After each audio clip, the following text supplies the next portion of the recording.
Hey, it's Mike from Bitcoin.com. We're here in Tokyo, Japan, Satoshi's Vision Conference, here with Ryan X. Charles, CEO of Yoursorg. How you doing, Ryan? Very good. Thank you for having me. Yeah. We're here talking with folks about sort of their involvement. So if you could just maybe give us a background about how yours came to be, how you got into working professionally in the Bitcoin space. Sure. Well, first of all, working professionally in the Bitcoin space, so I've been involved as an enthusiast going back to 2011 when I was getting a PhD in physics. Ultimately, I decided to leave my PhD, go full-time Bitcoin in 2013. Nice. So I've been around, these days it sounds like I've been around forever. So I worked at 3 companies, BitPay, Reddit, BitGo, and then ultimately started Yoursorg. So yeah, that's it in a nutshell. Now, moving into your current project, Yoursorg, which I'm a user of and which is fantastic, I wonder how you came about from going into the companies you mentioned being like very sort of large with reasonably direct applications for what they're trying to do, payment processing, sort of social media type stuff. But how did you decide to, for those of you who don't know, Yours is a blogging platform that has on-chain, currently Bitcoin Cash payments. So I'm wondering how you went from like basically narrowing in on that that vision. Absolutely. So I mean, well, first of all, when I got into Bitcoin, one of the questions we asked ourselves was, okay, so this is really cool, useful technology, but it's really small and the UI sucks. So what do we do to like actually make this useful to normal people? Right. And one application that actually a number of people thought of back then was maybe we put like Bitcoin payments in a social media app, because wouldn't that be interesting? Like maybe it could be something like Reddit, but where like the upvote button was money. Right. And so I actually wasn't even the person who had that idea. I mean, this idea was kind of in the air way back then. Fast forward, a number of years, and I just have this unusual opportunity to join Reddit as cryptocurrency engineer. And I thought this had the potential to actually be like the killer app for Bitcoin. Right. We could have made cryptocurrency mainstream at Reddit. Unfortunately, it didn't work out for reasons I could go into it, but basically it just didn't work out. However, what I learned at Reddit was people really like this idea. They're like, yeah, I'd really like to see that happen. If it doesn't happen at Reddit, let's just make it happen somewhere else. So that's basically the idea. And and the rest of it in a nutshell is basically we started on Bitcoin, and Bitcoin just stopped working for us, and we had to start figuring out what we're going to do instead. We ended up switching to Litecoin and then ultimately to Bitcoin Cash. So yours eventually, for those who don't, eventually came to Bitcoin Cash. Originally was on the BTC chain. Of course, Bitcoin Cash didn't exist then. Yeah. And then you moved to Litecoin, I suspect because, well, tell us why you moved to Litecoin. Well, the reason is basically really simple. I mean, so due to indecisiveness in the Bitcoin community about how to resolve the scaling issue on Bitcoin, the fees became really, really high. And we actually knew that the fees were probably going to increase. So we developed routed payment channel technology on Bitcoin. This took a long time. My co-founder and I spent ultimately about 1.5 years developing routed payment channel technology similar to the Lightning Network. Unfortunately, what happened is fees got so high on Bitcoin that even with our routed payment channel technology, we still couldn't use it. The cost of onboarding a user was still too high. So that's when we're like, wow, we did everything we could. We spent 1.5 years of our lives trying to build an L2 that's user-friendly. Layer 2? Layer 2. And unfortunately, with high fees on chain, it's not possible because you still have to pay that onboarding cost to open the channels. So that's when we started looking for alternatives. And the reason why we switched to Litecoin originally was Litecoin is technically similar to Bitcoin. So we were able to switch to it easily by just basically changing some variables in our software. And the fees on Litecoin were way lower than Bitcoin. However, they weren't zero. So we still needed the payment channel technology.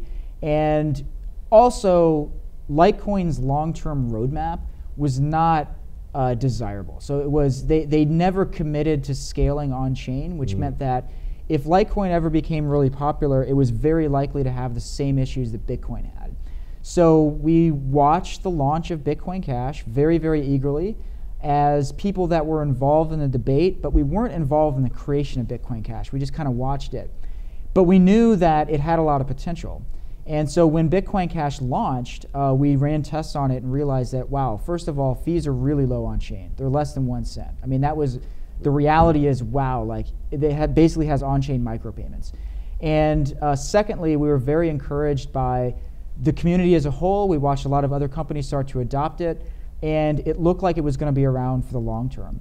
So we ended up archiving our payment channel technology, which was like tens of thousands of lines of code. Right. Nothing trivial to change currency. Nothing trivial at all. It was actually, we sort of had to swallow our pride. It was like, wow, we just spent a year and a half of our lives developing this, but actually we're better off not using it. We're better off just using on-chain Bitcoin Cash transactions because low fees and the usability is very, very good. It works as promised. You can press a button, send a payment to somebody. It does exactly what it's supposed to do. Maybe walk our audience through, we've said something like layer 2, on-chain. Why is it important that for the user experience, I assume, on-chain, why does on-chain matter? So there are actually a lot of reasons why on-chain is fundamentally better from a usability point of view than an L2 or layer 2. The first thing to consider is that an L2 always depends on the L1. So in order to have payment channels, you must first have that basic layer, which is the blockchain. You don't get rid of that. So the second layer adds complexity and weirdness on top of that. So it's strictly more complicated. Now, to make that more real, for instance, in order to make a payment across a payment channel or across routed payment channels, the recipient has to be online. And that's a really satisfactory requirement. Right, because, it's unreasonable. Yeah, I mean, if you're using a social media app, I mean, even if you use it a lot, how often do you have that app open? I mean, like you don't, it's unrealistic to expect the user to be online to receive a payment. So not connected to the internet, online, like interacting online. with. And I could go through technical reasons, but yeah, you got to be online, and you pretty much have to have the app open. And we did everything we could to work around that. It's really hard. Ultimately, the user has to be online, and that's just one example. There are actually a bunch of them. I'll just give you one more example. Payment channels are complicated and can be in weird states. So for instance, you think that you can send small transactions, but actually when you open a channel, the first transaction can't be small because you can't send something less than dust, and you also can't even send something less than fees, because if you ever tried to close the channel, you wouldn't be able to spend it. So try explaining to the user what that means. Like, so your first payment, sorry, you're not sending enough money. You must send at least $3 for your first payment, or it's invalid. It makes no sense. Like, it's a user hostile, condition, and that's just number 2 on a list of like 15 of these things that are just really weird properties of payment channels that make it really user hostile. So apart from any sort of personal choice about this or that, cryptocurrency, Bitcoin this, Bitcoin that, it sounds like you made a business decision. It had nothing to do with like, well, absolutely. I could use this, but I just want to use this. Absolutely. Right. It was 100% business decision. We did everything we could to use Bitcoin. We developed our own, routed payment channel technology, and ultimately, at the end of the day, after putting forth all this effort, it literally just didn't work at all anymore. We just couldn't do it with high on-chain fees, and we had no choice but to switch. And we do get accused of being political for reasons that make no sense. There's nothing political about this. We made the only decision that we could do. We tried everything we could to stay on Bitcoin, and it just stopped working for us. Okay, and yours uses Bitcoin Cash currently. Tell us sort of things you can, obviously without revealing too much. What does the roadmap look like for 2018? Yeah, so look, first of all, for the app itself, we have, there are a bunch of user requests. So just to give you an example, users want the ability to upload images directly, to upload video directly. Those are the types of things we're solving. Also just lots of really basic features. So, the hard part about doing what we did was to make it so that we've got like one-click micropayments in the app. That took a lot of effort. But real quick, what sort of things, again, some folks might not have used yours, what sort of things can you do with one click in yours right now? Well, the simplest thing is you can tip somebody with one click. And this is a basic thing. It's like, it's hard to understand and convey this, but like, it actually is amazing that that's possible, because it's actually really hard to do that. A lot of the other payment systems are really cumbersome and difficult, and we just allow there to be a button. You just tap the button, instant peer-to-peer transaction, anybody in the world, less than 1 cent. That's amazing. Which is, so again, that is basically, folks out there, if I wanted to send Ryan some Bitcoin Cash, we'd pull out our wallets. We've all done that before.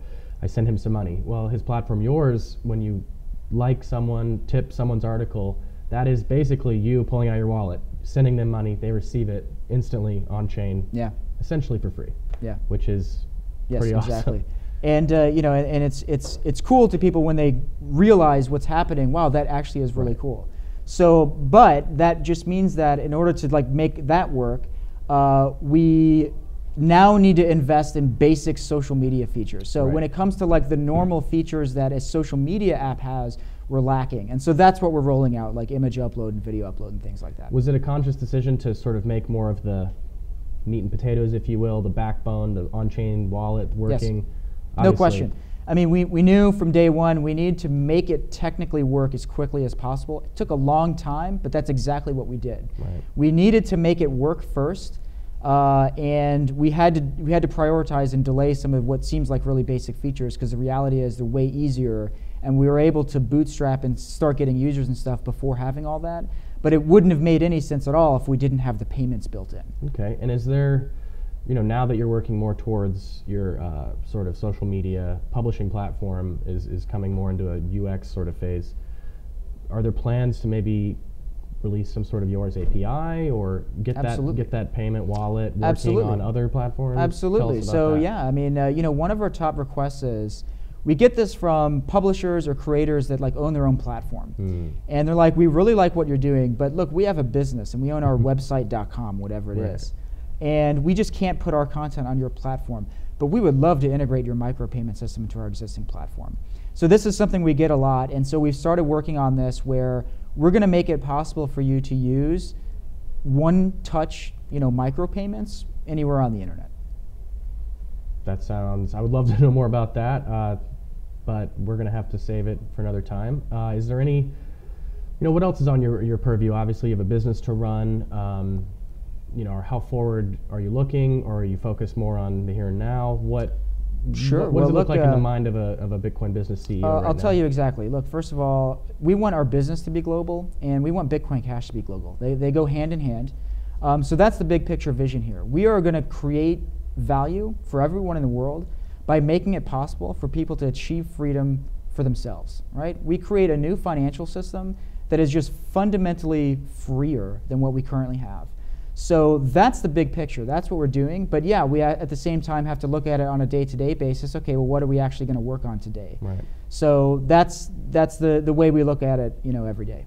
That's awesome. Look forward to all that Yours brings us in the future. I appreciate it. Thank you very much. Yeah. All right.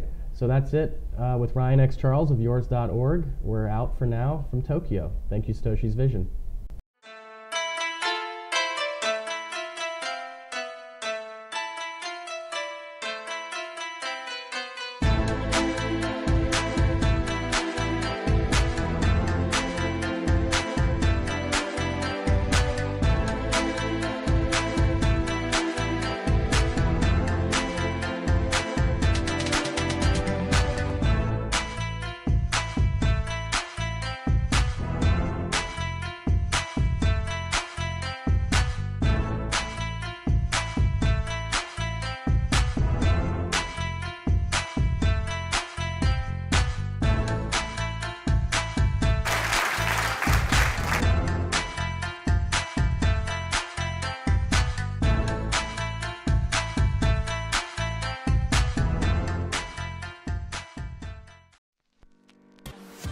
Carry your own bank with you with Bitcoin, where only you have access over your funds. Send any amount of money to anyone instantly, anywhere in the world without any restriction, for pennies with Bitcoin. Bitcoin.com's wallet offers a secure and simple interface in multiple languages and currencies. Download the Bitcoin.com wallet today.